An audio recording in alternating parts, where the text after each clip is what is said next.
Welcome. Welcome back to my studio. And this time we're going to go a bit Irish traditional. We're going to paint a landscape. But before we do, let's talk about the materials we're going to need to paint this landscape. And first of all, the paint. Well, we seem to have about 7 tubes of paint here. So we have cobalt blue, we've lemon yellow, we have raw sienna, we have light red, we have burnt umber, and we have alizarin crimson. I'm not saying we're going to use them all, but we will use most of them. We have a tube of white gouache, which we may or may not use. I always just keep it there, you never know. We have 3 brushes. We've got the large goat hair, we've got the baby goat hair, and we have the rigger. We have our water, we have our tray to mix our paint on, and we have our sheet of paper which measures 14 by 10. It's longwise, therefore we're painting in landscape. So without further ado, let's have some more fun. Horizon, sky, middle and foreground. And the first thing we do is get our pencil and our ruler and draw the horizon line. Now the horizon line this time is somewhere about here. So I'm going to just draw the line. My ruler doesn't quite reach the far side, so let's hope it's not too bad. We're pretty good there, I think. Yeah, we just carry on across, and there it is. That's our horizon line. That finishes the drawing. No more drawing. Now it's into painting. So let's get the brushes in there. 1, 2, keep the little one here, and let's get the paint over here, and we put out some paint here. So we put out some raw sienna, and that would be it's the kind of mustardy colour. You'll see when it goes out now. There it is, look.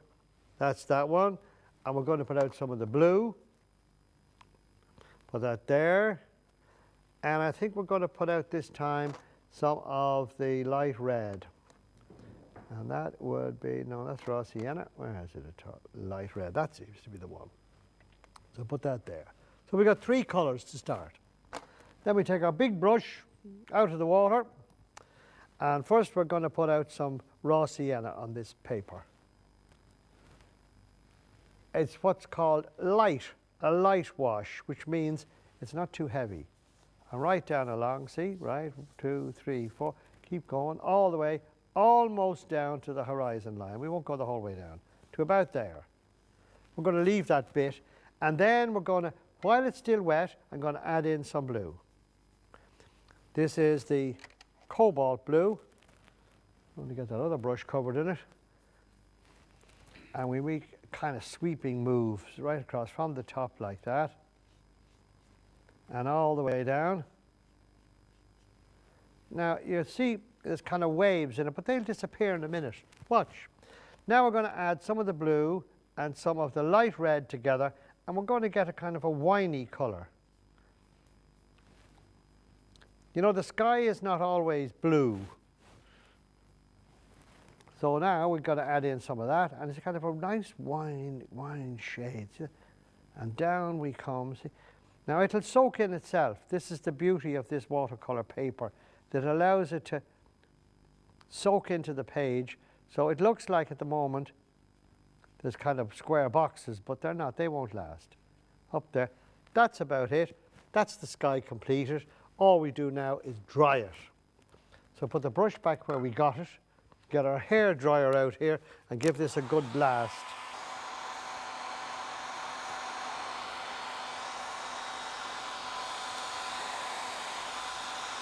Not too strong.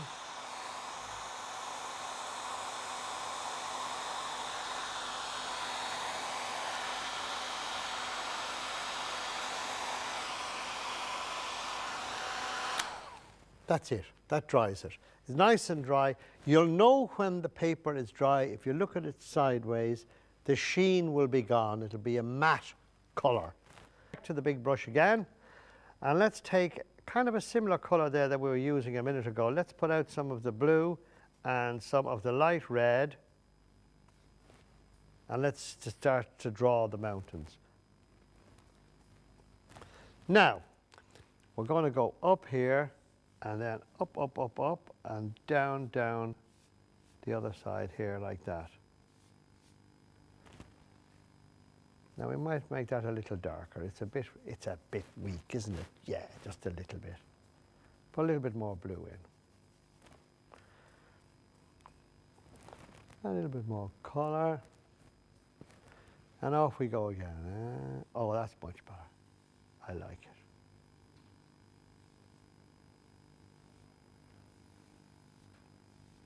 See that now, right across? You know, they say that it's like a good round of golf, a good painting, which means the less strokes, the better. That's all it means.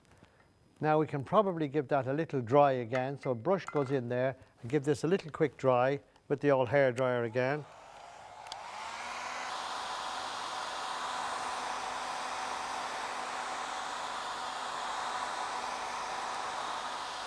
Ah, it's gotcha. I think that's fine.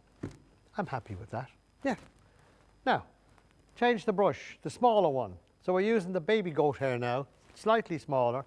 And we're going to use some of the raw sienna and a little bit of that red.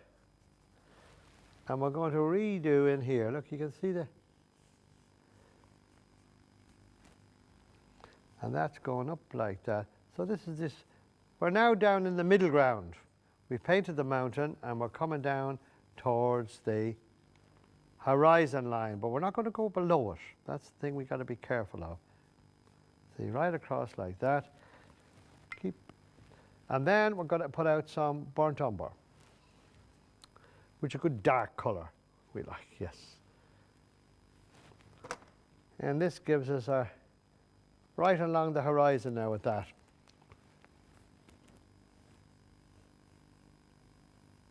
See that? Just got to run the brush along the horizon. Don't be too particular.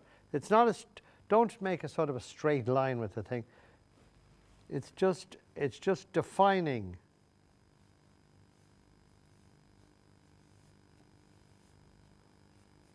Yeah, that's great.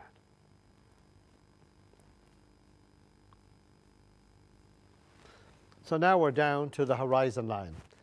And it'll be back to the big brush again now for the next swipe. So put the brush in there, back out again. Let's get some watercolour. Watercolour.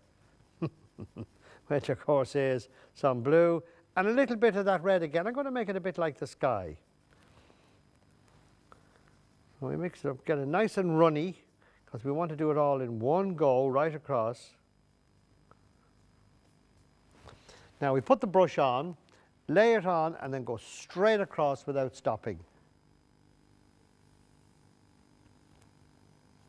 And there's our water, and we can do it once more just for safety. That's it. So now we have the water done. We're making terrific progress, aren't we? Well, like the... Do you know the story of a goldfish? Well, it is said that a goldfish can only remember for 3 seconds. 1, 2, 3. So every time he swims about in the tank and he meets the other goldfish, he says hello, as if he doesn't know them. So I believe. Don't know what that's got to do with painting, but I thought it was interesting. Now we're going to give this another quick hair dry.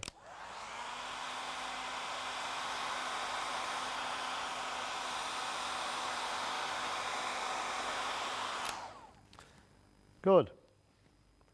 And on to the next. So back in. Oh, let's get the little fella again. So now I'm going to put in a little bit of headland here. Look, just across like that. And then along the bottom. Now, as it comes nearer to you, it'll start to get more vibrant. There'll be more green in it. There's not so much green in this at the moment, but there will be. Now, there's some rocks out in the bay. And same thing. We're just going to do a little bit there.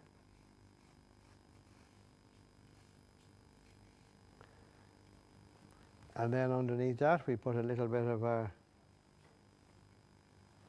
dark colour, which is the burnt umber. We don't need to keep cleaning the brush all the time, because if you're making a darker colour, you can just add it to the paint and it'll be fine. See that? Just along like that. Right, now you can see that it's all beginning to take shape. We got the mountain away in the background, we got our middle ground, and in the foreground here now we have this little piece of land, in a big piece of land here now. And this time we're going to change and make the colour slightly greener. So we're going to put out some yellow, because you know yellow and blue make green. I don't have a tube of green paint. I don't need it because I have it. It's waste. So watch now. So now I'm going to add in this piece of green here right across.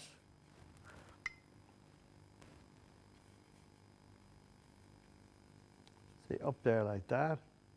It goes right up. Now it's a different colour than the rest of it. You can see it's much, much green. We will eventually put in some nice colours there on top of that. But this is the grass, because in Ireland, where I come from, it's very green. Right across.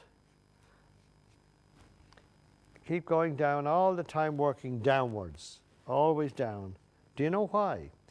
Well, you may notice that this table I'm working at is slightly higher on that side than here. It goes like that. And this is to make the paint run down the page. It's the lazy man's way of doing it, he says. It'll do it. See, the table does it for me. Well, you see now, I'm still coming down, still making green. It's a fascinating hobby, of course. And the terrible thing is, lots of people believe they can't paint. Well, I've been many years teaching, and I have never, ever known anybody who wanted to paint who couldn't. Never. The trick now is that I'm going to start to paint in the rest of it. We take our little brush.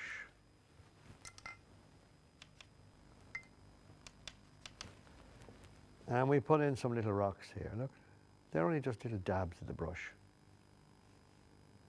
But they must always be parallel to the horizon line, otherwise they look like they're kind of sticking out of the water peculiarly. There we go, and some here. And on we go, and then we can put in some here. Now we have there is a dark area there in the sky. You see that? So therefore we must replicate that dark area down here. So we will. We just put in some more a little jutty of land there going out. And this is in burnt umber and a little bit of the red.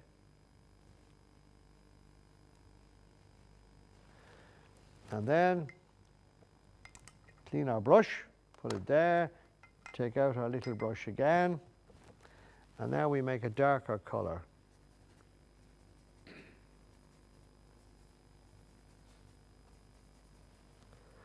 Now let's see. There we go. You see, this is like a shadow here, which reflects the sky, which is darker there, you see.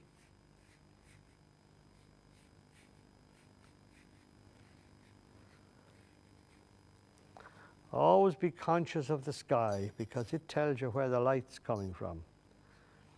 So we have a little bit there. Now we might, when this dries, we can put a little bit of dark there, but for the moment we won't. We're just going to finish off here, this bit here.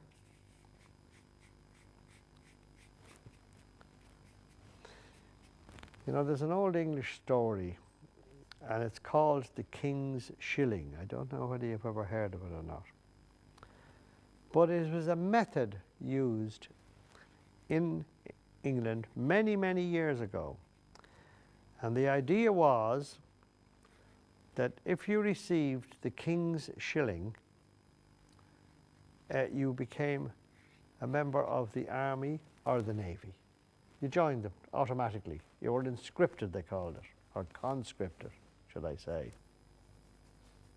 A little bit of red here might be a bit too much there, but we can just calm it down a bit now in a second, and we put some of this nice brown into it. There you go. Now, one of the things that we have in Ireland in abundance is a thing called turf. Now, what is turf?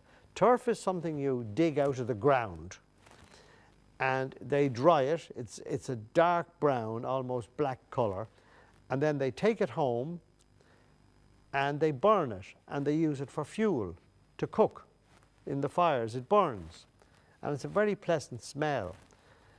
Now the way they used to get it was they would dig the turf out of these areas, which they call boglands. They're swampy, and they would stack it up, and over a period of time it would dry, and when it was dry they'd bring it home. That's what turf is. Now we're going to show you what a turf bog looks like, and this is what a rick of turf looks like. It's called a rick, or a pile of turf. It's all little pieces. Each piece is about this length, and it's like oblong, and they're all piled up here, you see, to dry, and they're left there for many months, and it gets narrower towards the top, of course, because it couldn't be the other way around.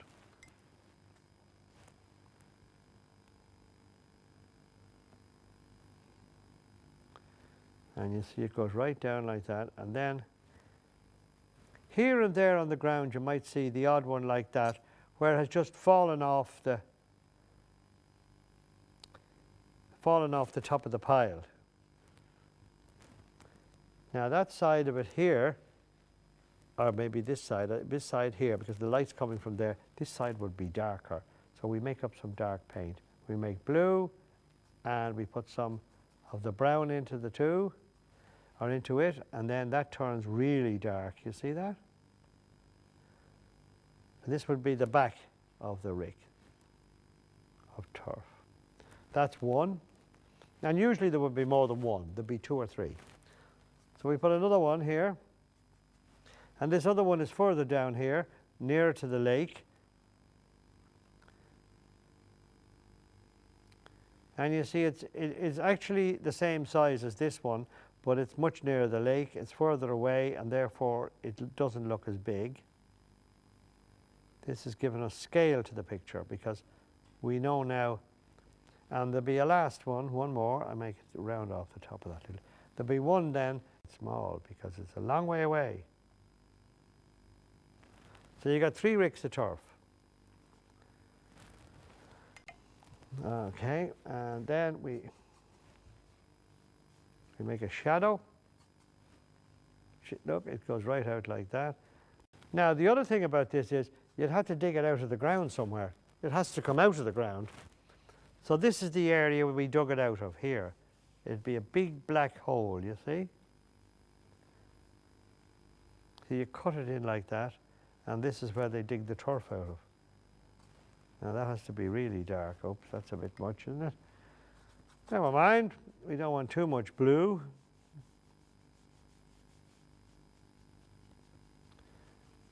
See, this is where they dug it out of. Because the ground went up like that, so they dug in here. Maybe another bit there.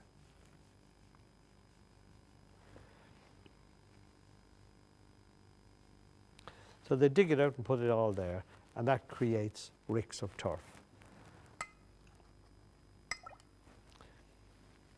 Okay, now one of the next things I think maybe we might put a man here beside his rick of turf, so we know. So we draw a little carrot. Carrots are good, aren't they? Don't think, if you're ever drawing a man, always think of a carrot. It's easier to draw.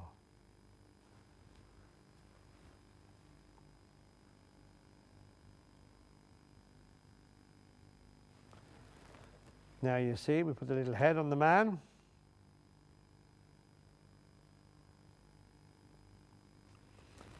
And maybe we put an arm on him, because he would be working, wouldn't he? He wouldn't be just standing there.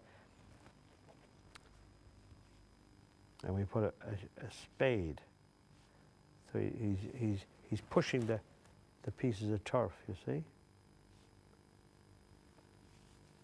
He's working hard. He's probably just had his lunch. Now we start to put our little bits of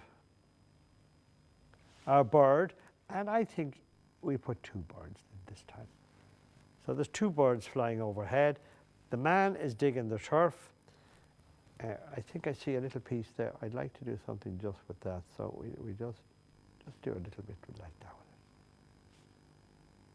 with it. It looked a little bit funny there, didn't it? So we have our rocks and everything else. Now, one more thing.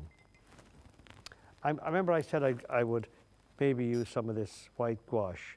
Well, we have a thing called bog cotton, and it actually makes, it is like cotton. You pluck it. It grows like this, usually in the bogs, and then they pick it up, the white pieces, and they make cloth.